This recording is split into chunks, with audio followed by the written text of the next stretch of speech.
ഈ വീട് വാങ്ങിക്കണോ റെൻറ്റിന് എടുക്കണോ എന്നുള്ളത്?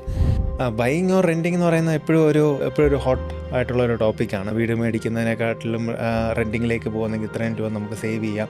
ഇങ്ങനെയൊക്കെയുള്ള കുറേ കണക്കുകളാണ് നമുക്ക് മുന്നിലേക്ക് വരുന്നത്. പെട്ടെന്ന് നമുക്ക് നോക്കുമ്പോഴത്തേക്ക് ഇതൊക്കെ ഭയങ്കര ഒരു ഇതായിട്ട് തോന്നും. പക്ഷേ പ്രാക്ടിക്കൽ ആയിട്ട് വരുമ്പോഴത്തേക്ക് ഇതൊന്നും നടക്കുന്ന കാര്യമല്ല. അതുകൊണ്ട് തന്നെ ഒരു പ്രോപ്പറായിട്ടൊരു ഫിനാൻഷ്യൽ പ്ലാനിങ് ചെയ്യുന്ന ആൾക്കാർ ഒന്നും അങ്ങനെ അഡ്വക്കേറ്റ് ചെയ്യുന്നൊരു സംഭവമല്ല. ഇപ്പോൾ വീടെന്ന് പറയുന്നത് മറ്റൊരു ഡ്രീം പോലെ തന്നെ നമുക്ക് ഉള്ളതാണ്.